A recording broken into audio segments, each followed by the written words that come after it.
As I park my car, I see the fire on the beach. I think back to yesterday when this all started. How could so much change in one day? I'm starting to feel chilly again. I want to get down there, but why do I want to get so close to them so badly? Just yesterday morning, I had grabbed a vanilla latte before class at this coffee shop I go to. I stop there every Monday and Wednesday morning before my philosophy class, which starts at 9:30. I would pop in at 8:30, giving myself enough time to buy and enjoy the drink. I always had that time alone to go over my notes before class, but that day, several guys that I had never met joined me. While standing in line, the man next to me had started some small talk. That soon led to an interesting conversation. A few other men overheard the conversation and started to join me. Before too long, we were all sitting at one of the tables, drinking coffee and having one of those intellectual conversations that one would expect college people to have while sitting in a coffee shop. Though I didn't know them, they seemed to know each other, and I recognized a couple of their faces from around campus. I discovered that there was another sophomore like myself in the group, but the rest were juniors and seniors. I didn't feel out of place, because they didn't make me feel so. They spoke to me as a peer, not like I was beneath them. We had such a good time chatting that I didn't even realize that I had missed my first class. I thought of how strange that was. I have a very good sense of time, and never had been late to class. When I discovered the time, I felt shocked, but still didn't want to tear myself away. The very thought of leaving the table had made me feel queasy, and I started to sweat. One of them noticed my reaction when I looked at my watch and asked if everything was okay. I explained that I just realized that I had missed my first class and would be late for my second class if I didn't leave right away. The words had to be pushed from my lips because I was having such a good time. They said they understood and told me that they would see me later. I pushed myself up from my seat and forced myself towards the door. I felt like a child being made to go clean my room when I was in the middle of a fun game. Then one of them called after me and told me to meet up with them after my classes the next day. I had immediately felt a little better, knowing that I would see them again.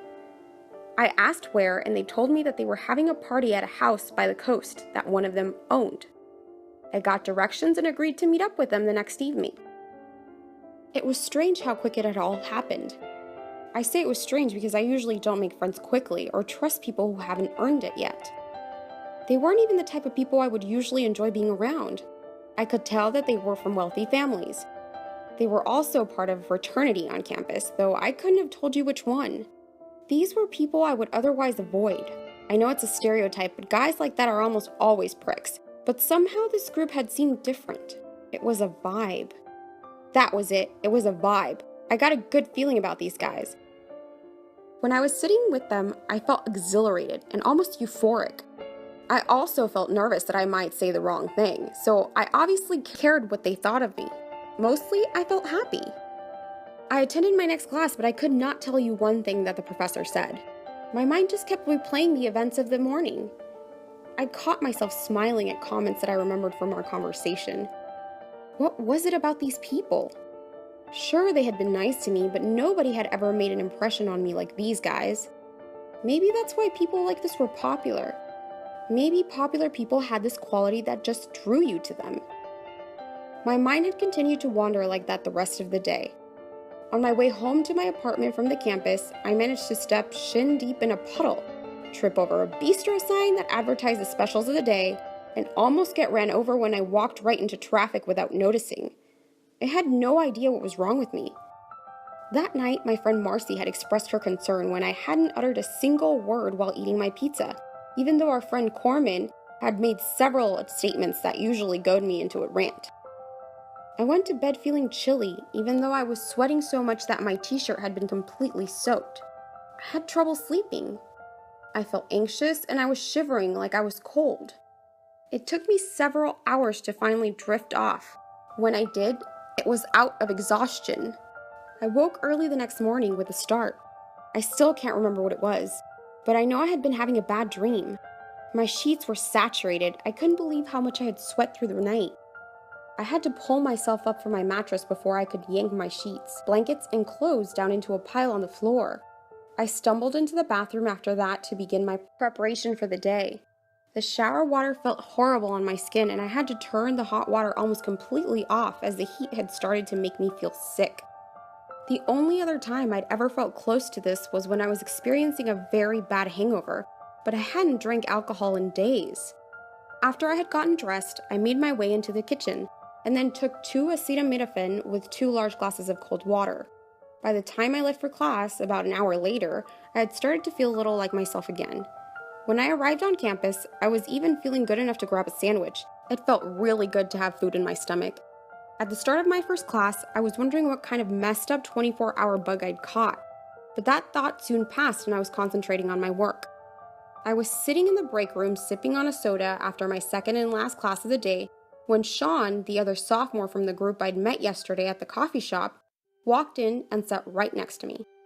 I still remember feeling his hand pat me on the shoulder, and suddenly I was giddy again as an almost ecstatic jolt had pulsed through my body at his touch. I looked up into his face to see him smiling at me with a soft but friendly grin. He'd asked how I was doing, and I said great, like I had completely forgotten the trouble from earlier that morning. In fact, I felt the exact same way the day before at the coffee house. Anxiousness that I hadn't even realized was there began to wash away in a wave of bright white smiles and bros language. He reminded me about the party later that night, and he wouldn't seem to leave until I promised him that I would be there. He didn't have to wait long, because at that moment, there was honestly nowhere else on earth I would have rather been. He patted me on the shoulder again as he got up and left, and I shuddered at a second dose of physical contact. For the next several hours, I must have unconsciously rubbed the spot where he had patted me, because now it was red and I was scratching at it. He seemed like such a nice guy. For Sean to go out of his way to make sure that I knew I was welcome at their party, that had been extra nice. I hadn't even been sure that they would remember me the next day, so I was almost touched that Sean not only remembered me, but had sought me out. They must have actually liked me, I thought. I couldn't believe that I used to think guys like him were dicks. I admit that, at that moment, I felt ashamed of how I'd stereotyped them all of my life. I also remember thinking that I was just glad they were willing to give me a chance to learn from my mistakes. Thinking back on that moment now, that thought seems wrong somehow. Something about it feels incorrect. What was I ashamed of exactly? My mind seems kind of murky. Am I wearing the right clothes for a party like this? What was I thinking about? Anyway, I quickly finished my soda and headed out of the break room. I went home to change clothes for the party. Now here I am, walking towards the beach as the sun starts to set. I'm starting to feel shaky again, like the night before. But then I walk into a sea of polo shirts and khaki shorts. All the guys greet me enthusiastically and begin patting me on the shoulders and even giving me hugs. I instantly feel a million times better. I stop shaking immediately. After all the pats and hugs, I'm actually starting to feel a bit high. These guys have a way of calming my nerves without really even trying. The beach is bathed in warm sunlight from the bonfire that rages in the center of the festivities. The night air is filled with the sounds of laughter, crackling firewood, and the endless ocean waves crashing out past the pier that extends from the beach. I smell burning pine wood and a pig being roasted in succulent sauces. Sean appears from the crowd and quickly offers me a drink. It's a red wine with hints of apple and oak served in an old ornate wooden goblet. Sean says that he is happy to see that the guest of honor has arrived. It takes me a second to realize he's talking about me. But when I do, I'm speechless. How can I be the guest of honor at a gathering of such great men? The party begins to pick up. Music starts playing and everyone starts dancing. It is a whole lot of fun. I can't seem to stop smiling. I look up for a few moments and see shooting stars in the night sky above us. But I have to look back down as I start to get dizzy. Sean laughs at me and throws his arm around my shoulder as we start to walk through the party together. We walk through the crowd and he introduces me to so many people so quickly that I have no chance of remembering even a quarter of their names. I hope that they won't hold that against me later. I also witnessed several party activities. Some guys are gathered together engaging in what is probably some kind of drinking game. It's then that I notice that everyone else is drinking from silver chalices. When I ask Sean about it, he laughs again in a kind way. I apologize and tell him that it must be quite a burden having to take so much time out of his celebrating to explain things to me. He says it's an honor to be chosen as the guest of honor's preceptor. I'm not quite sure what that means, but I don't feel deserving of such attention. He explains that the wooden cup is special and only to be used by the guest of honor at each party. He says that I have been carefully selected as this party's guest of honor because I had impressed everyone at the coffee shop on our first meeting. I feel so flattered that I honestly don't know what to say, so I just duck my head and blush. Sean doesn't allow me to stay still for long though, and soon we are making our way through the party again. We walk by another group of people who seem to be throwing stacks of money, wooden gavels, and what looks like bundles of clovers into the bonfire. All I can think is that rich people can be so weird. Sean sees that I'm looking at that and just rolls his eyes. Obviously, I'm not the only one who thinks burning money is silly. As the party wears on, I become more lightheaded, but also more content. I can't remember ever being this happy before. The music has gotten more intense, and people are also dancing with more vigor.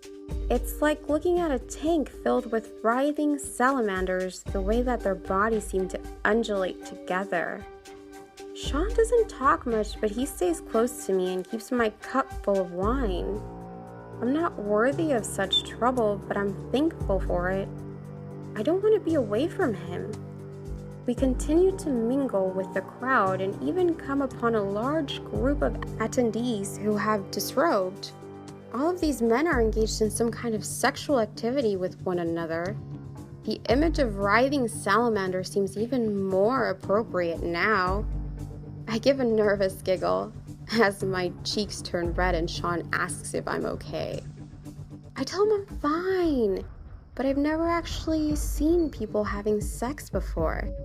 In fact, I tell him I've never had sex myself. He just grins at me and says he knows.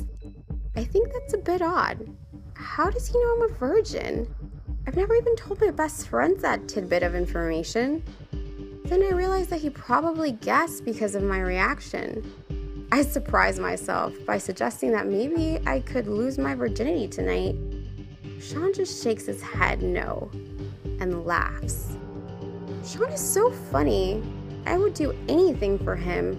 I suddenly feel incredibly hot and begin to tug at my shirt collar. I notice that my fingers feel a bit numb. I must be drinking too much. Soon everyone at the party is naked. Well, except for me. But then it isn't really my place to get naked at their party. I'm here for them after all. If they need something from me, they will tell me. They all know that I'm here to help them with whatever they need. In fact, many guests start thanking me for being here tonight for them. It means a lot to me to hear them say that. Wait, why am I here for them? Sean comes up behind me. He refills my cup and kisses me on the neck before rejoining the rest of the naked men. The kiss sends a visible shockwave through my body as goosebumps cover every inch of my skin. I feel like I have morphine injected directly into my bloodstream. What was I wondering about before?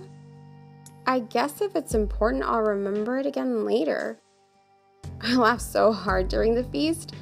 They tear into that roasted pig like a pack of starving wolves. Most of them end up with plum sauce all over their faces. They look hysterical. These guys have such a good sense of humor. After they get done, they all go skinny dipping at the shoreline and wash the smears of food off. And then they return to the bonfire to dry off. Once they're dry, they all pull on these matching robes. Sean comes to me and tells me that I should take my clothes off now. So I quickly strip down and hold my clothes in my arms. I don't know why I feel so comfortable doing this. I'm usually a very shy person, but I don't even hesitate. I look around for a moment and then ask Sean where I should put my clothes. He tells me to throw them into the fire. I ask him why. He says that I don't need them anymore. That makes sense, so I toss them into the bonfire flames. I don't know why that makes sense. Why am I naked? Sean kisses me on the lips, and all questions evaporate from my thoughts. Then Sean walks me over in front of the whole party. As they all eye my naked body, I start to feel slightly ashamed. I hope I don't offend anyone like this. Then I notice the hungry looks and nods of approval I'm getting from all the other guests, and my shame is gone.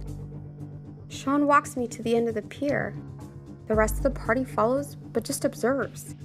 When we get to the end of the pier, Sean smiles at me again. and then he turns to face the rest of the men gathered there. He speaks to them, saying that they are gathered here like their ancestors had before them. They are here to make a sacrifice to Vepar, god of the ocean.